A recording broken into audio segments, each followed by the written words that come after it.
Great.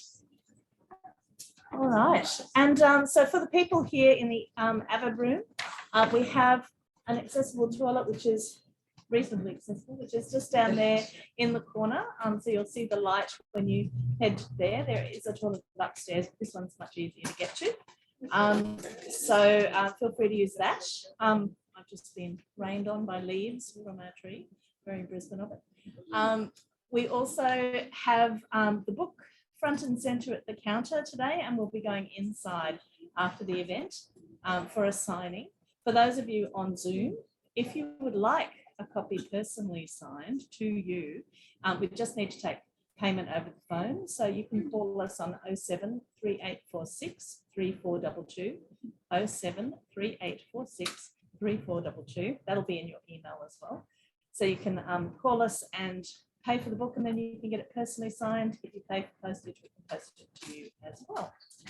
I think that might be most of my housekeeping done. If you have your phone with you, if you can turn it to silent, that would be great. People on Zoom, you probably don't need to turn your phone to silent. You can do whatever you want. You can keep your music on. Yell at me. Okay. I think we will get started, although we know that some people are running late and will be arriving, so we will show them to their seats during the event. But I think on that note, I will kick off. I'd like to start by acknowledging the traditional owners of the land that we're meeting on. In this area, the Yagara and the Turrbal people, and I'd like to pay my deepest respects to their elders, past, present and emerging, and to any other elders who are here tonight. And also, because we're on Zoom, we are zooming out onto the lands of many different Aboriginal peoples, and I would like to pay my respects to the elders of the lands that you're zooming in from as well. This always was and always will be Aboriginal land, and sovereignty was never ceded. So tonight is a very special night. It's really fantastic that we have been able to find a window of opportunity for Julianne to fly up. Post-Omicron 1, pre-Omicron BA2, we seem to have found this lovely sweet spot where we can gather in person. So thank you, Julianne, for coming all this way in the middle of crazy pandemicness and floods and whatever else has caused us to pause things lately. But to interview Julianne and to introduce her properly, we have the wonderful Ashley Hay, who is a never-ending friend of both myself and of Avid Reader Bookshop. Ashley Hay is the award-winning author of fiction and non-fiction, including The Railwayman's Wife, and more recently, the new edition of her book, Gum, which is about Australian eucalypts, and we have that at the counter as well. And that was my surprisingly great read of last year. I shouldn't have been surprised. It's Ashley Hay, and I've read all the fiction and loved it, but I wasn't 100% sure that a book about gum would be for me. And then I read it, and I realised it was, and that it was probably for everybody a fantastic read. Ashley is also the current editor of the Griffith Review, but I'm hoping that she will turn around and write me a new novel one day soon. Everybody please welcome Ashley Hay.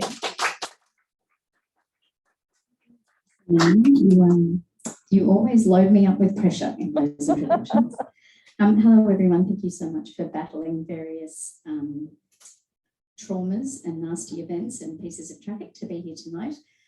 I'd also like to acknowledge the elders of the land where we're meeting, the Yagara and Turrbal people. I'd like particularly to acknowledge them as the first storytellers of this place, and also to acknowledge the privilege of being able to do what we can do with technology, connecting and keeping our stories moving between each other in these disconnected times. When Julianne left Griffith University last year, I had the great pleasure of being the person who went through not only her CV, but all sorts of messages that we got about the amazing work that she'd done at Griffith Review, and also the amazing work that she'd done before that through a long and really fascinating combination of jobs. And I thought at the time that what she'd been doing across, the period from 1974 when she went to university through to last year was somehow priming herself to create Griffith Review, to set it up and then edit the 62 magnificent editions that she edited during all those years. What I understand now, having read this magnificent book, is that she was setting herself up to write it. It is this amazing confluence of experience and moment and situation and incident and observation. No one but Julianne, with the particular career that she's had and life that she's led, could have written something as rich and as warm and as smart as this. I'm really, really delighted to be talking with her about it tonight. It is, as Julianne is, a very curious book and a very intelligent book. And what I love about it is that it also trusts that its readers will be as well. And I think that's an incredibly important thing to say. I loved the kind of novelist's eye for detail that's in there. And I loved the historian's commitment to fact. How all of these little moments of intersection and overlay and coincidence brought us to where we are now as a nation, and maybe how we might get somewhere else. It's probably not surprising to most of you to say that I've always been in awe of Julianne as a writer, lucky enough to write for her when she was editor of Griffith Review, but also to be the person who found myself in the extraordinary position of following her into the job as its editor. It's an incredibly exciting thing to see this book come into the world, the thing that Julianne did next, the thing that she made after she'd stopped making 4 books a year for 16 years. So it's a pleasure and a privilege to talk with her about it tonight. Thank you to all of you, everyone who's here from Griffith Review World, from Griffith University, and everybody else who's here to celebrate the book. We're going to talk tonight a bit more about the personal in the book and the political, how they sort of overlap as the cliche goes. But I want to start, Julianne, with COVID, because we always have to now. The book itself grew out of COVID in a sense, the pause that it gave you, and you call it the COVID X-ray, which I think is a really lovely way of framing what you're doing. I wanted to ask you what the impetus was to begin the book at that time, the personal impetus, rather than the biggest sort of political or philosophical questions you wanted to explore.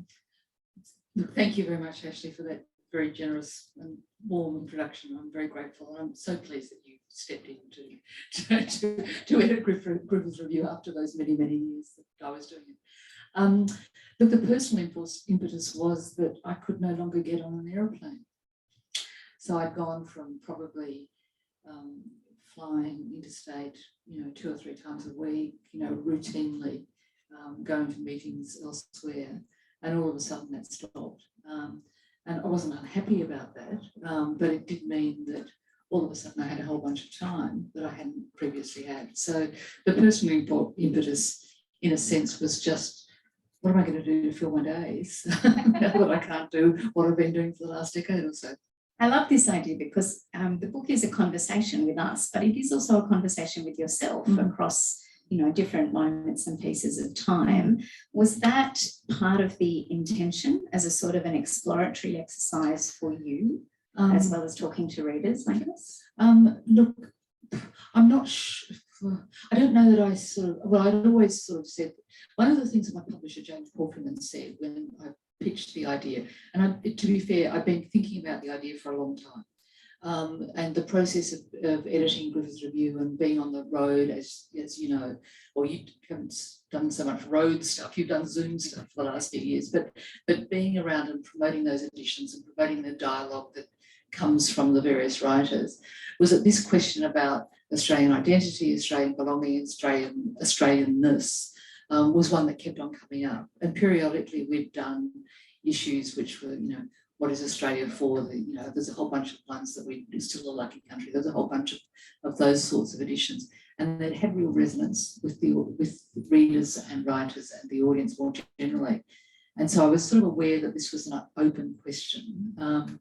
So when this opportunity came along to do it, I pitched it to Alan and Unwin through Jane Novak, my agent, and she said, and when Alan and Unwin picked it up, Jane said, look, I'm really excited about this because for a whole bunch of reasons. And then she said, no woman's written this.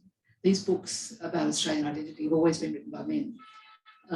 And, they've obviously been important female writers who've addressed it, but to actually address it centrally has been very much a male preoccupation. You know, there must be, I don't know, I did do a count at one point of the number of books that had some play on Lucky from Lucky Country in their title. And I think with the exception of Fiona Stanley, they were all written by men.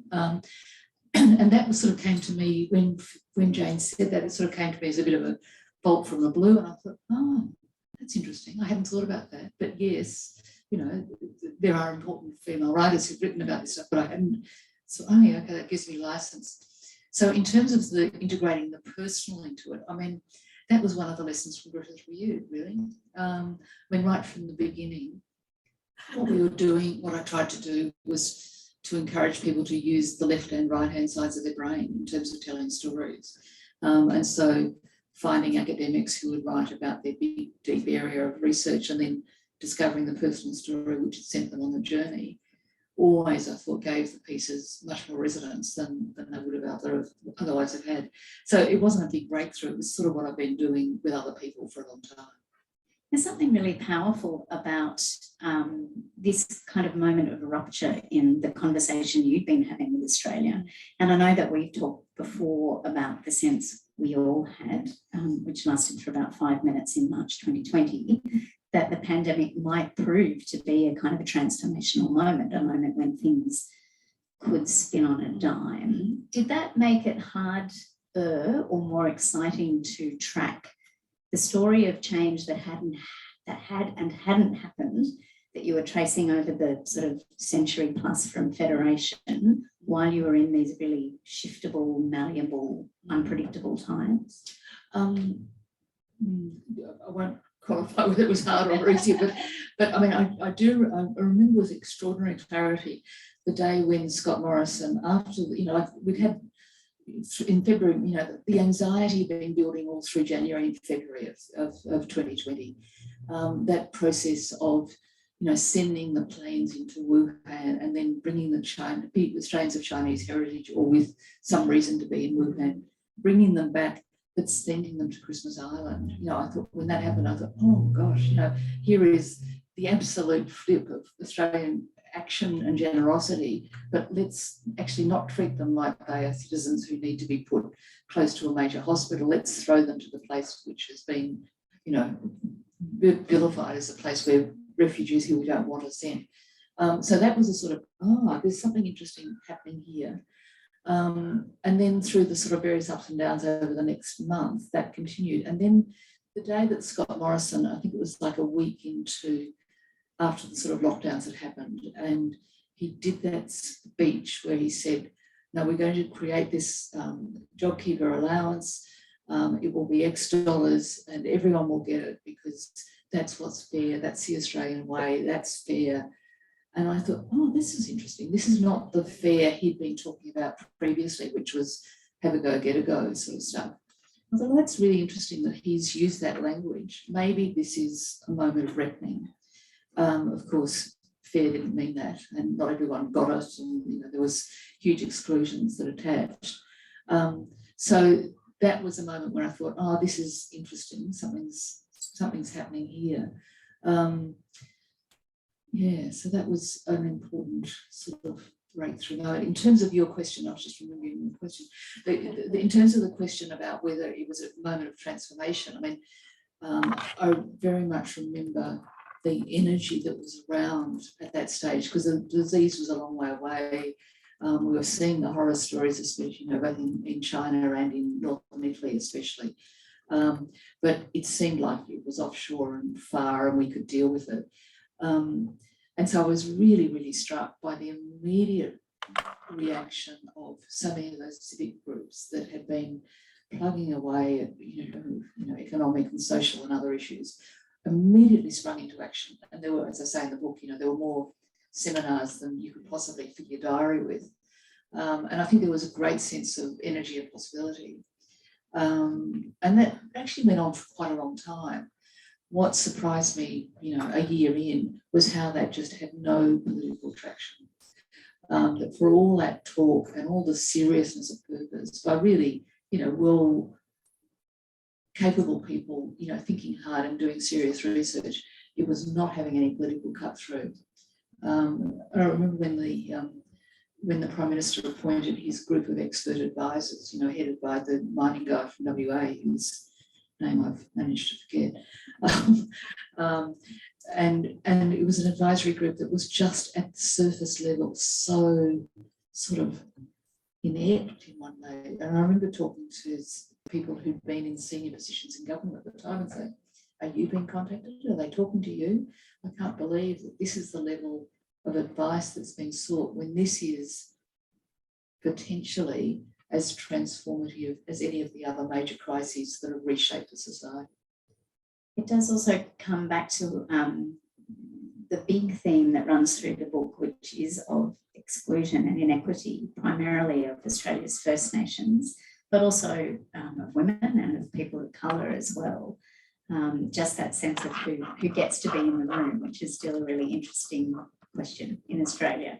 But what you just did there, I think, is really interesting to talk about in just the way you're constantly working to connect the dots in that case from January to, April, May, June of 2020. And there's something amazing about some of the dots that you get to connect. You're talking about in the book your first glimpse of Sydney Harbour when you're 4 and your family comes from New Zealand, the sort of free-range childhood that you got to enjoy in Gilgandra and in Western Victoria, whose land that puts you into how you start thinking about it. You've got grandparents in Kingaroy, which is a name that is always going to have particular evocations for people in Queensland. You're in high school in Brisbane in 1971 during the Springbok protests. Your English teacher is someone who uses that as her own sort of springboard for transformation. You're at university in UQ in 1974, which is the collision of Gough Whitlam's removal of fees and the Bjelke-Petersen era. All the ways that your life has kind of dropped in on these moments, it gives you an amazing sort of space to play in. When did you consciously start connecting the dots? When did you realize that was part of how you made sense of who you were as well as the world that you found yourself in? Very good question, actually. I cover a date. I don't keep a diary. I am astonished. I am astonished. Oh, my mother says you've got a very good memory. I didn't know that you remembered that, but there's that out. Look, I think I've always to some degree been doing it. I do realise that while my childhood and early adolescent, young adulthood experience is a bit unusual, and that process of being a minister's daughter and growing up in a manse does give you a very unusual perspective on the world. I think that knowing, even in that period, so even in the 60s and 70s, where people moved, where there was still the remnants of an agricultural economy, where people moved a lot, where there was still the architecture of class in country towns, which has largely been stripped out as, it's still there, but it's largely stripped out as so much of the sort of middle class infrastructure of the cities, of the country areas has been replaced by fly in, fly out. And I was talking earlier this evening to someone who's saying that working as a doctor in Western Queensland, most of the other doctors were FIFOs. That was not once the case because it wasn't possible to do.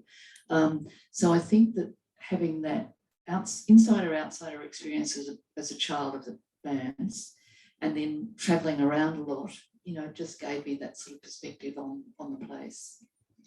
We were talking ahead of this conversation about the sort of pivotal points that make you pause, and you quoted a beautiful line from Michelle de Kretz's Scary Monsters. She's writing about Napoleon, and the character in her book says, Napoleon said that to understand a man, you had to know what the world looked like when he was 20. And I wanted to talk about that, first of all, in terms of what it meant for you, where you were when you were 20, what the world looked like and how that fed what you thought it was going to turn into as you went forward. Yeah, it's a great line in Michelle's book. And I read it and went, that makes sense, because I actually didn't understand myself when I was writing the book why I kept on drawing. I understand why you draw examples from childhood, but I didn't understand why I was drawing so many examples from my early 20s. And I sort of thought that's sort of a bit interesting. I, analyze it beyond that, and was happy about it. I didn't want to talk about things, later in my life, because it's not a memoir. And then I read Michelle's book, and I thought, oh, that explains something. That's interesting. And I spoke then to a friend who's a psychotherapist, and I said, oh, this just made sense to me. And he said, oh, yes, no, that's, don't you understand? Of course, that's basic. You've got to understand what happens to people when they're in that transition between childhood and adulthood, and that's how, their impressions of the world get formed. So I thought, oh, that's quite useful.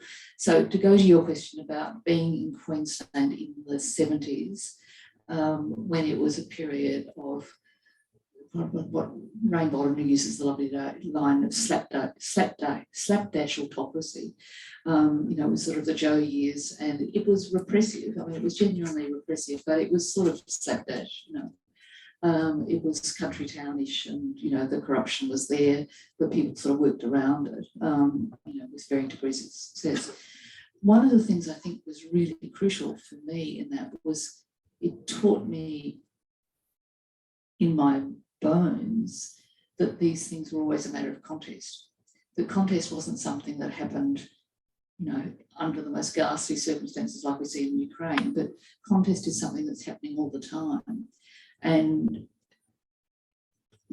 to be fair, my side hasn't won a lot of those contests over the centuries, but things have changed, and it's as a result of that context. And it's sort of, you tend to get up a bit and think, oh God, nothing's ever going to change. And then the moment of going back and looking and saying, shit, well, I remember what it was like, in Brisbane in the 1970s. It's a whole lot better now. I remember what it was like for women, then. I remember how First Nations people were treated, at that point. None of these things have improved to a point where you say, oh, that's the end point.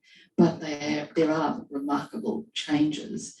And that's come partly through politics, but it's really come from the momentum of social activism and people saying, this is good enough, we need to improve it. And there's something in that about taking, if you feel, and I love that expression, saying in your bones that things are always contested and contestable, it links to this idea of taking history, of taking the kind of matters of the moment that you find yourself in personally, of insisting on a personal role. I was talking to Lec Blaine about this idea of living with historical consciousness, which for him was, having been named for Lech Walesa, you can't really get away from it. But I think there's something in that for lots of people who've become journalists or become writers or become historians, of just understanding that it's not just a thing that's external to you, you are part of it in a really ongoing way. Yeah, look, I think that's absolutely true. And I mean, it's how that curiosity gets fostered and where it takes you. There's that lovely, now I'm going to get the title wrong, but that lovely Nadia Wheatley book, which was called My House, My House, I think it was called My Place. Something, I'm going to forget the exact title, but it was about, a child in a house and then uncovering the layers of what had happened in that house before they lived there. Now, as soon as that becomes your frame of reference, you can't escape it. You keep doing it. And so I guess that's, what I'm trying to do with this. So journalism, of course, is not just a great excuse to talk to people, one of the perks of the job, but it's also about listening deeply to them and looking, as I said, at your particular career path through newspapers, through broadcast, academia, management, advocacy, policy. As I say, I had that sense that you've been, constructing the perfect CV to bring Griffith Review into being. But historians mattered as well. And I'm thinking here particularly of people like Raymond Evans, whose work you return to quite regularly in the book, like Henry Reynolds, and also just experts more broadly who've got a particular kind of standing at the moment. What place do those two professions, though, journalism and history, hold in your sort of personal library of things that are important? How do they speak to each other as well? Well, I mean, I think that my exposure to journalism as a young child in country Victoria, absolutely, it's the most bizarrely isolated little community. I mean, it's half an hour. It was half an hour from Hamilton. There were other townships nearby, but this tiny little settlement where there was a manse and a teacher's house and two tennis courts and a cemetery and a hall, and like just middle of nowhere. And into this environment, I mean, there was a little school which had been there for 100 odd years, which was in the old church. So it was two teachers and multiple classes in one room. And for our great good fortune, or my great good fortune, there was a shortage of teachers. And so the Lutheran Church went to America to find teachers who could run these schools. And the young couple who were brought out from Chicago to run this school were in their early 20s. It was sort of early Vietnam days. They were just ordinary American, Midwesterners, really decent people.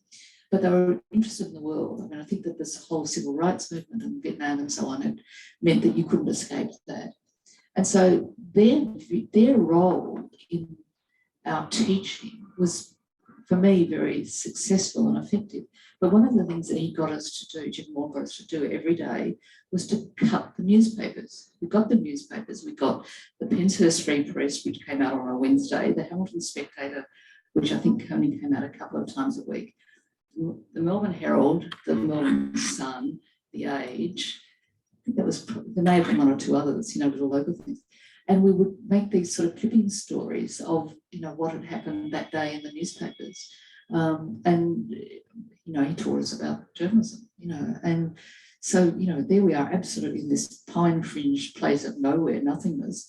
And we've got this teacher who's sort of absolutely immersing us in what comes through that sort of journalism. So I think, imagine looking back at it now, you think, oh God, it was pretty ghastly, but it did spark a curiosity. And so I think that was important.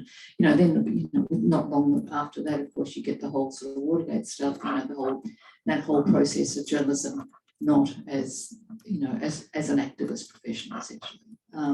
So that was important in my framing. And history, I think I was always interested in. I actually didn't study history at UQ.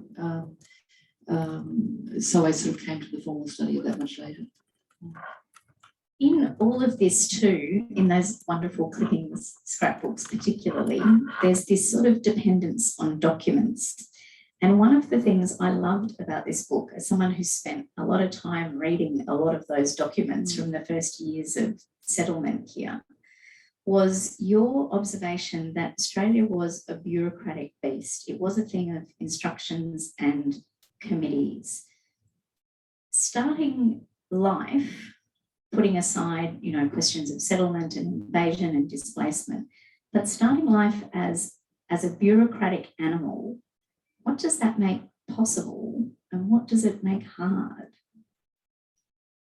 Yes, interesting question. Look, I think at one level, it makes anything possible because you're imagining it from scratch. They thought there was a blank slate. They thought there was nothing there. They could imagine what they wanted. And Philip's early instructions were, for the ghastliness of the process of transportation, about creating something which, honoured some of the better Enlightenment values of the time. I mean, it didn't last long, but it was, there were elements of that in that creation, in that foundation story. I think that what we find not long after that is the rigidity of that sort of process makes it very hard to pivot, to use that word that we can't use.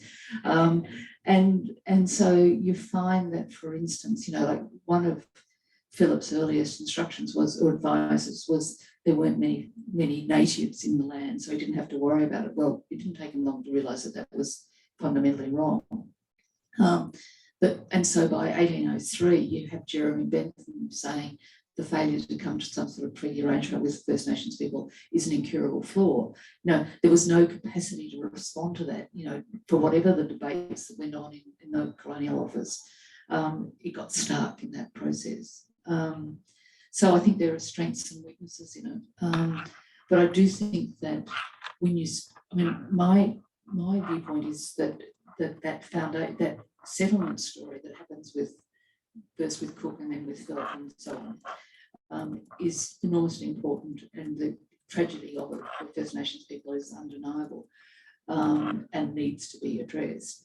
But I'm particularly interested in the process that happens with the foundation of the colonies, and then more importantly with the Federation. And the Federation should have been an opportunity for an imaginative scope. And instead that too became a bureaucratic process. Now, sure, it had to pass the Parliament in the UK and so on. So there were reasons for that. But there is a sort of bureaucraticness about that process which is limited. And I was very struck. I mean, when I was growing up, we were told, oh, Australia had one of the first constitutions in the world. What a load of horse. You know, Linda Colley's done this fabulous new recent book about looking at constitutions, which was sort of a cult thing from the 1700s. There were hundreds of constitutions by the time Australia's was written. And there were countless numbers that had a whole bunch of the rights that we would now still be seeking, you know, defining citizenship, defining freedom of the press, defining freedom of religion. I mean, a whole bunch of things. I mean, some of which were sort of addressed tangentially, but they weren't addressed centrally, because it's sort of hard to do that in that bureaucratic formation process. And that's what she describes it. I mean, she says, oh, Australia's constitution is not really a real constitution, which she sees as coming, you know, the various criteria. I mean, it is, but she puts it into a sort of bureaucratic sort of bundle as a result of that.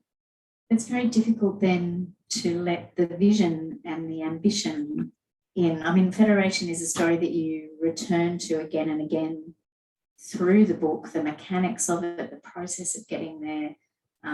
You know, there's beautiful details about Sir Samuel Griffith getting the duller of the thinkers about the Constitution onto a houseboat on the Hawkesbury one weekend to nut out the shape of the Australian Constitution, and they're all seasick and floating up and down, and the, you know, interesting ones have stayed at home because they're not well. I don't know. There's this very strange set of circumstances in particular that come into play, and it leaves us. Is it true to say we are profoundly disconnected from that sort of creative moment? That story is just not known. I mean, you know, I mean, for a time, the Samuel Griffith. I mean, the story of the Lucinda, the boat which was in the Hawkesbury, which, you know, he sailed down on to have this meeting with.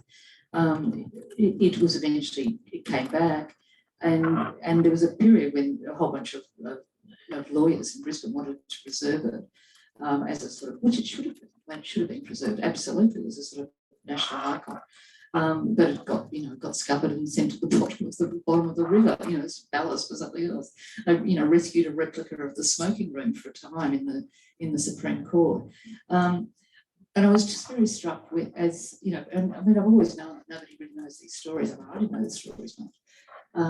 And you know, we've not helped ourselves. You know, that the first event for the celebration of the centenary of Federation was a dinner at the Guildhall in London. I mean, what country celebrates its creation by going back to the source to have a dinner with the Queen? I mean, it's sort of weird. When Hamilton started, you know, becoming such a rage internationally, you know, they are pretty arcane debates within the US constitutional, you know, formation. Nicely personalised and wonderfully theatrically told. Well, you know, how would you imagine a thing, a Hamilton based on the Australian story? You know, you've got to work pretty hard to get some interest out of it. But there are some interesting characters, and they're not known. And I think that's a shame, because when, you know, we have these debates around Australia Day and so on. I mean, for Australia Day to be named for the day when haphazardly Phillip stuck an ensign on a flag, you know, on a trunk of a tree, you know, because the French threatened to get in before him. You know, it wasn't even the proper day of proclamation that he made. It was just, you know, a convenient date. But that to be treated as Australia Day is just a profound misunderstanding of the creation of a nation. I mean, that was a colonial enterprise which had its own, you know, disastrous and in the long term, many good consequences. But it's not the creation of a nation. You know, that's much later. Just coming back to Philip and that flag and everything that set in train, the other story that the book returns to again and again is... It sounds like it's very repetitious. No, I think just in the way that you make really clear that it has to be part of any story that we tell about ourselves. Any point of entry has to have this in it. It is the shame of the annexation of this continent. The violent attacks and deprivations and denials that were visited on, upwards of 500 nations that already existed here. And this is a particular through line in the book. We've got a great conversation coming up in a minute with Patrick Dodson, who's talking about Australia's amazing capacity for innovation, to pick up an idea and twist it a bit and make it its own. But he says that even an idea like multiculturalism can't be properly realised until the question of reckoning with First Nations is realised. Can you talk about your sort of strengthening certainty or clarity around that necessity? How your sense of that has changed? Look, my sense of it has developed rather than changed, I think. The complexity of what was at stake has become clearer. The damage of what was done has become less deniable.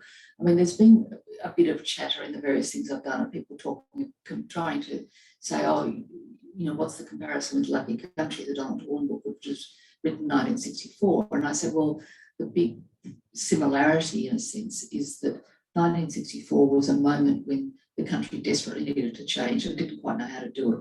The Brits had left to focus on Europe, and there was this sort of malaise of not knowing what the new directions might be. Now, one of the things, you go back and read Lucky Country now, is the complete invisibility of First Nation stories. I mean, it is just not there.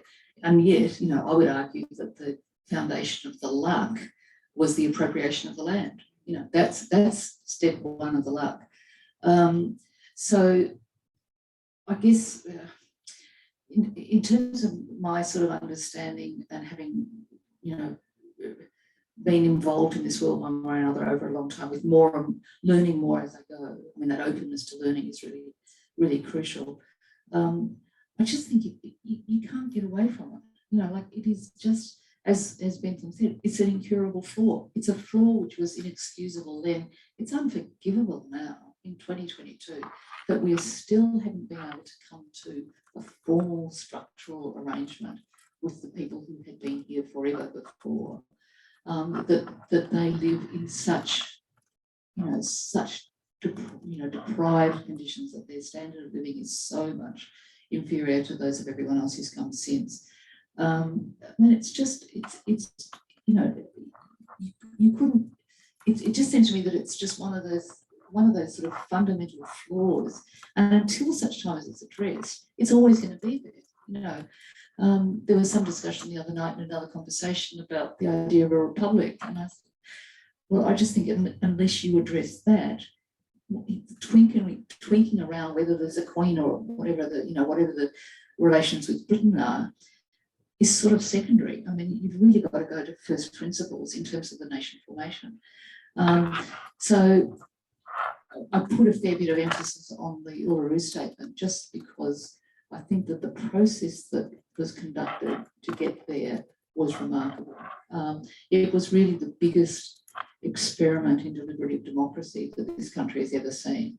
And that the people who were involved came to a point where they could see what the big issues were with such clarity, express it with such elegance, and then be treated with such disdain. It was insulting in the extreme. It's like the flaws of any individual are their deepest secrets. If they can't deal with the deepest secrets, they're not going to move on from it. And that's sort of what we've got. My feeling is that the invisibility of that and the confident assertion that this was a dying race. In 1901, of shipping down from Brisbane a bunch of people from Brisbane or Queensland to perform the reenactments of the landings in Sydney, as an entertainment. It wasn't as though it wasn't known. The Queensland Parliament was full of debates about the killings that had happened through the native, with the native police and more the press was full of it. There were novels written about it. You know, people weren't ignorant of it, but there was a deliberate aversion of the eyes. Sort of, I mean, it's not, you know, I'm not drawing comparisons, but sort of like what we've done with refugees. You know, everyone knows about it, but somehow or other there's a paralysis of shame that means we can't do anything about it. One of the most beautiful quotes in the book is from Melissa Lukashenko, where she describes for you the torment of powerlessness that comes from the domination of colonization. And she describes it by saying, remember how frustrated you feel on your worst day, and imagine living like that all the time with no money, fearful of authority, knowing you are disrespected and suspected and not considered an equal citizen. First Nations men who could be brilliant leaders are instead left destroyed by the demons of poverty, white supremacy, and shame. There's an extraordinary invitation that Melissa offers by putting that description into words, that invitation to step into and really feel that space. Is that part of the sort of deep listening that you talk about? Yeah, absolutely. And in fact, Melissa and I had that conversation. We were in Wellington, and we were going around Te Papa, you know, the great New Zealand museum of Maori museum, and actually museum of settlement as well. It's not just, you know, it's not just a Maori museum, it's Papa as well. And we were walking around that at some event we were in New Zealand for, and that's when she first said that, or some variation of those words. And she at the time, I'm sure she won't mind me saying, was, you know, feeling very angry and very frustrated. And I think I used part of that quote in actually First Things First, that Griffith Review edition. Yeah, I think that is the invitation. I mean, it seems to me, and I'm not, you know, pretending to be a sort of psychoanalyst in this, but it seems to me that we have seen through the evidence that's been presented in inquiries and everything else for so long now, that trauma is passed epigenetically almost, you know, that it passes from one generation to the next. And we've seen that first, most dramatically with First Nations stories through stolen children and deaths in custody and all the rest of it. All those, you know, excoriating reviews that we've been through. And then we saw it with, you know, the children who've been sexually abused and the mothers who'd had their children taken away and the people, disabled people, you know, like there's just one layer after another. And you see how that brutal treatment of people and the trauma that it provokes gets passed on. Now, I think that the flip of that is that for those of us who have not been touched by the trauma, we don't personally feel guilty for actions that we have no input in, but we do carry a certain amount of shame about it, and essentially that's the flip of what Melissa's saying. You know, that she talks about the trauma and the shame, but the shame is on the other side as well, and addressing that will take a degree of sophistication in leadership that we've not seen, because who talks about shame? Who talks about trauma? I mean, you know, we have politicians who talk about GDP and, you know, the economy's doing fine, and why are you worrying about anything? So, you know, that's a whole nother level of political discourse that we've not given anyone the scope to engage in, but it's happening on the ground. I mean, people are talking about it all the time. They talk about it in their personal lives. You know, I mean, the transformation we've seen in personal behaviour and expectation over my lifetime is unimaginable, you know, from, you know, what happened, you know, in those sort of period of 70s at Brisbane. So if it can happen in the most intimate spheres of people's lives, I don't actually understand why it can't happen on a bigger scale. There's a really interesting point of connection between what happens on the ground and hopefully what happens ultimately in politics. I want to stay with Melissa for a moment. You know, everyone will know her as one of our finest and most respected and loved and decorated authors. But I want to stay with her here as one of the people that you brought to light and nurtured through the pages of Griffith Review. You know, to have enabled writers like Melissa, like Yasmin Abdul-Magid, like Blaine, like Gabby Stroud. There are so many others. There's a point you make in the book about culture as the real barometer of change. So I wanted to ask you to reflect, thinking on all the voices emerging and established that you saw come through Griffith Review, who went on to deliver so many things to so many conversations, and all the sort of stunning new voices that have space held for them in Australia now. How is that barometer looking in terms of the change Australia might be aspiring for? Look, I mean, I absolutely believe that cultural expression precedes the political expression. And, you can look through so many examples, over time of books and novels and plays and paintings and, everything that sits in the cultural domain, education, that is ahead of what the political debate is. And I think that's still very much the case. What I don't know is how much people have been battered by COVID to feel a loss of confidence. I don't know how much, the gutting that happened of that, of that arts sector with the lack of funding and so on over the last few years has left people just saying, this is too hard, I can't do it. At the same time, we've got the fragmentation of the mechanisms that made it possible for people to move from doing something in a backyard somewhere to moving to a place where they can make a living out of it. Across all of those creative activities, that's now, on the one hand, much easier because the internet connects everyone, and much harder because the internet connects everyone. And so it's much more difficult for people in a country like this to get the momentum and get the scale that makes it possible for them to be noticed.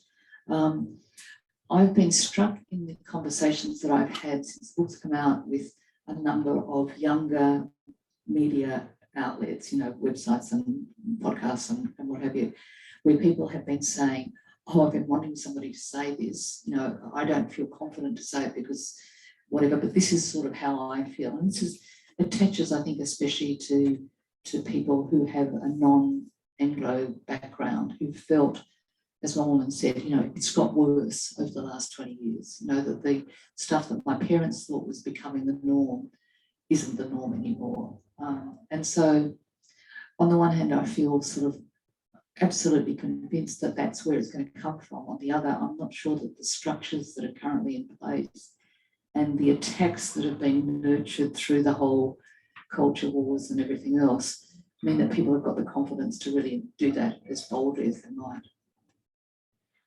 You mentioned Linda Colley's idea, Linda Colley's work just a moment ago, and the idea that you bring up in the book is that epic change can take centuries, that epic change rarely happens quickly, and that most take 70 years and 10, that lovely biblical lifetime. I wanted to take that idea and lay it over something that you touched on just in that last answer, which is the sense of speed and scale that we live with now. I know when we were working together on one of the first editions that I did, New Disruptors, I can remember just feeling daily the power of that phrase, speed and scale, and the danger of it, the sense of acceleration and growth that was way beyond control now. So I want to sort of apply that phrase more broadly here, because if you lay 3 long lives end to end, you're back in 1788, and think about the rate and the rush of everything that's happened here since then, that makes some of the worst moments of colonisation and dispossession feel awfully close. But surely it has to also give us the sense that things are still in play. Everything has changed so quickly. Does that mean we can hope and work towards things changing again? Oh, absolutely, absolutely. Of course we can. But it means being a bit bold. It means being a bit imaginative. And one of the things that I remember when my growing up was people would say, "Well, don't be so idealistic. Or don't think that can happen." And I think, what's wrong with that? Why not? Of course you can. Let's be a bit imaginative and let's be a bit bold. So yes, I think it can happen. I mean, I think you're right about the speed and scope. I mean, one of the when you talk about the new disruptors and the impact of those internet technologies and so on, I mean, really they are the embodiment of the sort of globalization that we've seen over the last, which is a new sort of globalization. There's always been different forms of globalization. And what we've got now is a globalization which is very much detached from any sort of sense of national identity. So the process of thinking about Australia, well, actually, it didn't really matter if you're just a cog in a global market. And that's harder then to re-establish. It's why I do a bit in the book about, you know, even in a global environment, everyone comes from somewhere, and that somewhere gives you some sort of moorings that you go back to, bounce off from, react to, reject, you know, whatever it might be. And that's much harder in an environment which is so dominated by a particular subset of American corporate life, which sort of shapes everything. I've got one eye on the time and people sending questions through to Chrissy, but I just wanted to sneak a couple more of the infinite number of questions in that I've got here. I do want to come back to Napoleon's idea of the importance of that marker of being 20 years old and stepping over the threshold from childhood to adulthood. And I want to think about what we just spoke about briefly of what happens when you don't navigate that well, when you get stuck, that sort of sense of arrested development or unrealised potential. Where's Australia in terms of the 20-year-old mark? I mean, obviously numerically not, but just suppose we're still transforming from the child into the adult. Where are we up to in that? When are we going to grow up? I don't know. I mean, I think a lot of, you know, this country and the, you know, its people have achieved an enormous amount. You know, it's been a remarkable achievement story. The possibility and strength of that is both its strength and weakness. That is that it's a small number of people in a very large landmass. And, you know, that it's been managed as well as it has is a great tribute and provides an enormous platform for everybody. That we can't be more grown up about it is interesting. And my feeling is that it's that sort of question about going back to first principles. If you can't go back to first principles as an emerging adult, you're going to be stuck in adolescence. And that failure to go, and that in this country, I think, is made particularly challenging because on the one hand, you know, we have such an ancient civilization, you know, and traditions and cultures. And on the other, we have, you know, tens of thousands of people, I mean, not in the last couple of years, but, you know, millions of people arriving every year, many with a sort of blank slate sort of view of the nation. Oh, I can just create whatever I want to create here and it'll be a safe haven and I can imagine onto it whatever I like. And so that means for those of us who've been here longer, who know more of the stories, the obligation to tell those stories and make them accessible, but not make people feel trapped by the history, that the history is a building block, I think is much more important than it's been. And quite frankly, we've not had political leaders who've had the courage to do that for, you know, a very long time. I'm going to sneak this in super quickly and then let Chrissy do her thing. But something that struck me going through the book, I think there's a reminder on just about every page that part of the responsibility and part of the work and the privilege of being a sentient being in a notionally functional democracy is to pay attention, is to connect the dots, is to understand the power and potential of all those things, that it's very easy to keep at arm's length as the thing on the news and the thing that's happening somewhere else. You know, that the big thing called history and the mess of politics, they are all part of everyone's story and we have to inhabit them to want to change them. How does that responsibility sit against what you describe as the perverse Australian genius of just constantly adding new layers onto things so that things get heavier and heavier and heavier?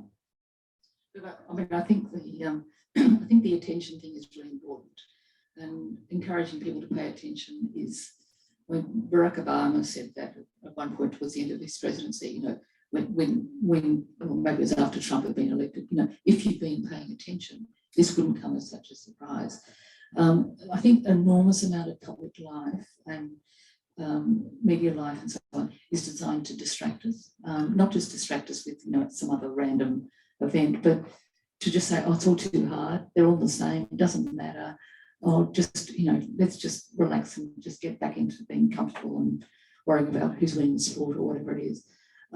So paying attention and drawing conclusions from it and feeling you've got some sort of agency in it, I think is a just because you can't conduct your life. I mean, you can't cross the road without paying attention. You know, it's sort of like, and one of the things I'm interested in is that notion of a sort of civic nationalism, you know, which is inclusive and multi-layered. It's not a defensive, negative, racially defined nationalism. And if you do that, you've got to be noticing what's happening around you because it's changing all the time. Julianne, thank you so much for everything that you brought onto the page and everything that you shared with us here tonight. I'm going to hand over to Chrissy for whatever is out there in question world, or in here in question world for that matter. That's correct. Thanks, Ash. That's fantastic. And Julianne, I think we can just all accept that Ash Barty's one sport. And so that's the end of that conversation. We don't need to have that anymore. There's a question from Zoom to kick us off. And it says, thanks for a great evening from Robin. I'm new to writing stories, and Julianne, do you have any insights for a traditional academic research reporting focused who is trying to craft historical stories that are insightful? So I suppose in your time as an editor, you know, have you got any kind of tips on how to make something as interesting as the idea of Australia when you're used to doing academic writing? Yeah, so of course, you know, for many people in academic writing, you know, that sort of looser writing, which probably has a narrative structure and it pays attention to detail and is not nodding to everyone who's gone before, is, you know, it's not what they've been trained to do, and it's not something they've been encouraged to do. I guess if I was trying to distill it, I'd say, how would you tell the story to your friends over dinner? You know, tell it like a story. And if you can tell it like a story, chances are you can write it like a story. That's very good advice. Now, any questions from people in the room? I do have another Zoom question, but any questions from people who are here? Yes. Just a response to the way the look of the book is on that screen behind you and the cover itself, that, you know, you read the words and you see the images and you realise that so much of it is still up in the air, it's nebulous. The idea of Australia is not something you could convert into a short synopsis like you advised that woman to do to write a book, because we haven't gone to the point of listening to enough stories. It's still that fear of the edges, the coastline and the heartlands, and we've lost so much traction about who we are in a global sense. I think I would disagree with you about the fact that it's become amorphous as globalization moves forward. I think at this point in time, I think that local thing has become more absolutely essential. No, I agree with you. I mean, I'm sorry, Pat, I'm going to agree to disagree. No, I think it is much more essential now, but I think that for a big chunk of time over the last 20 years, it wasn't, you know, and so we had, you know, the flowering of a sort of national storytelling that went on in the 60s, 70s and into the 80s. By, you know, at some point in the 80s, 90s, they became commercialized myths that had no depth. You know, there were words on the surface, and they were, you know, very simple sort of, you know, transactional sort of ideas. And at that time, you know, with the sort of market-led economy stuff, what you would have is, well, I can do this in London or New York or whatever, which of course people have always done, but I don't need to have anything that's particular from here, because actually it's a bit cringeworthy, because, you know, God, it's been a bit embarrassing to, you know, how many times you tell the same story. But I think absolutely now that's run its course in a certain sort of way, and to keep it as a positive rather than to let it become a negative exclusionary thing is now the challenge. And I mean, I absolutely agree with you. I think it's going to happen at the local level. And there are a couple of markers of that. I mean, I think that what COVID did, less so here than elsewhere, but to some degree in Queensland as well, people were restricted to 5 kilometres. You know, they couldn't go anywhere else. They couldn't drive to work. They couldn't disappear from their neighbourhood. So they were forced to actually walk the pavements, get to know their neighbours, engage locally in a way that, you know, you didn't really need to do before. I think that process of the moves towards treaty that are happening here and in Victoria, especially at this stage, which has got the whole sort of truth-telling thing happening, those stories are necessarily local. You know, it's what happened here in this place, you know, and that's good and bad, because once you start telling the stories, you get the extra layers coming in of, of collaboration and working together, as well as all the, the horror stuff. So I think that local stuff, that's why I think the independence campaigns, in a way, are such a product of these times, but they're so suited to it as well. We've got a question from Zoom next, which is, how do you see the ABC's history and the role within the current idea of Australia? And do you now, or have you in the past, seen that institution under serious threat? Yes, it has been under threat for a long time. And one of the things that, and I think that actually the public broadcasters, both ABC and SBS, are actually one of our greatest creations, because it provides this country with a shared platform.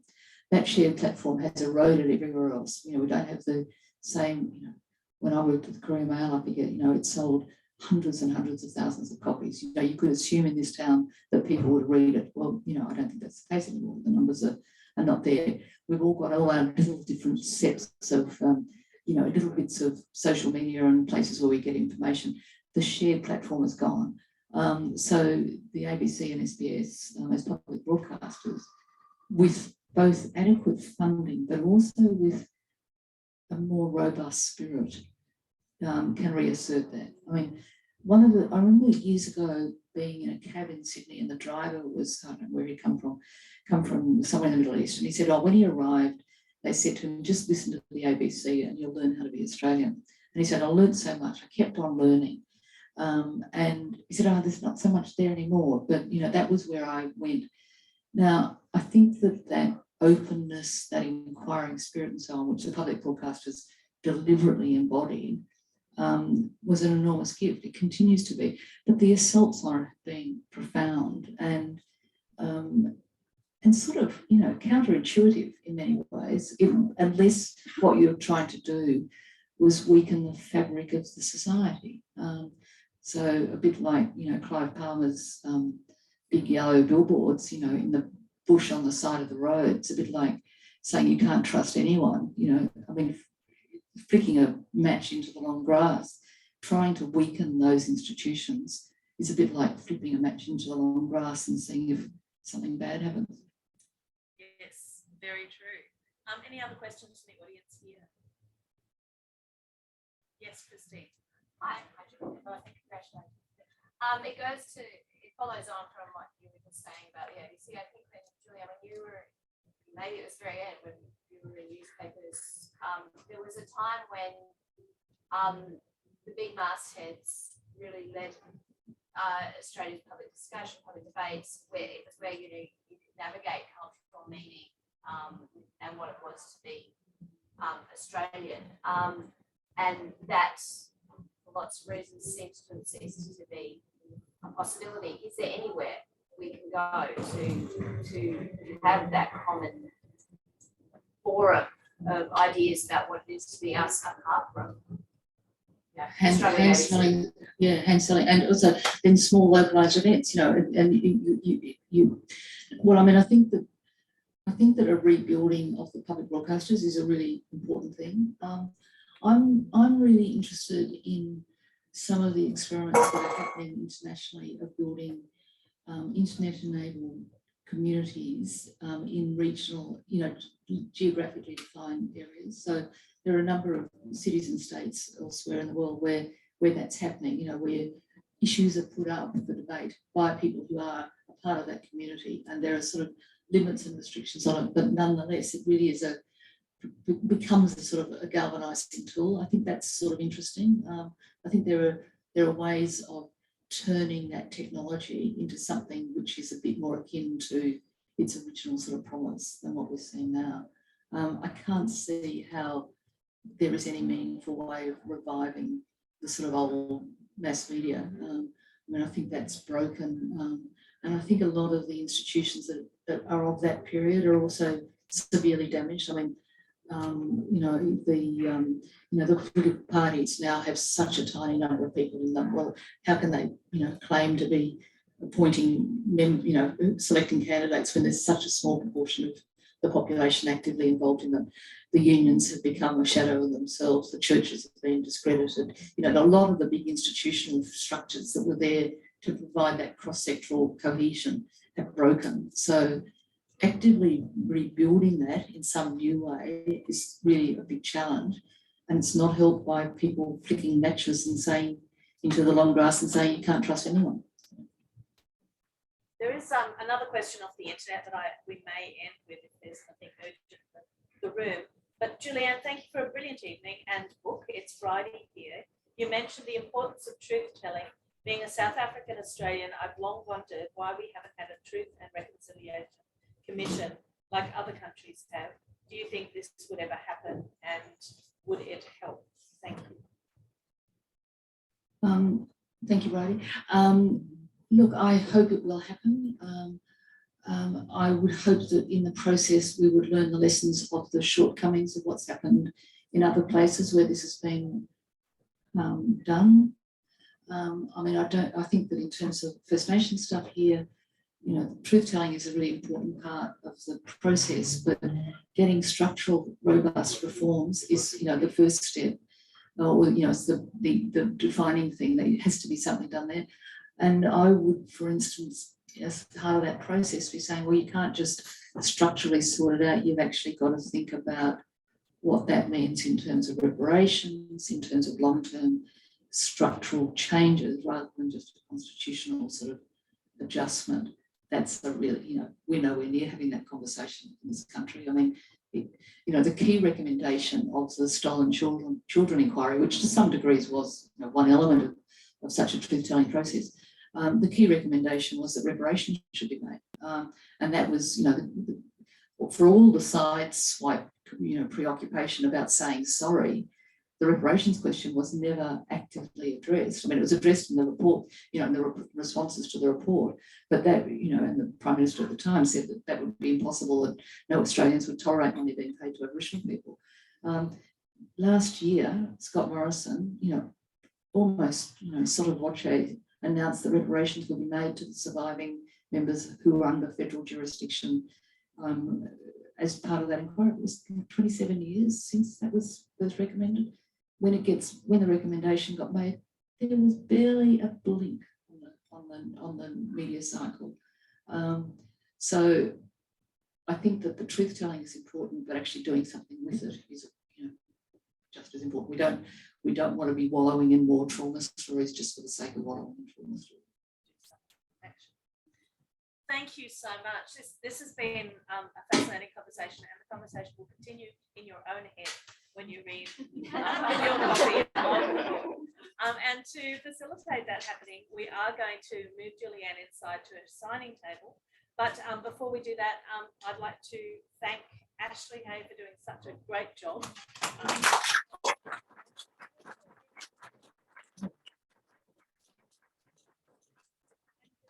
Thank you, as always, for your role as a public intellectual, which, you know, is a really valuable one, and one that has drifted down to my ears and many others. So thank you very, very much.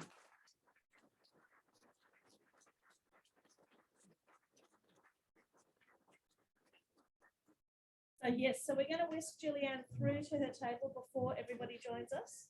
So we might take you through first. Yes. So that might be a chance to come through.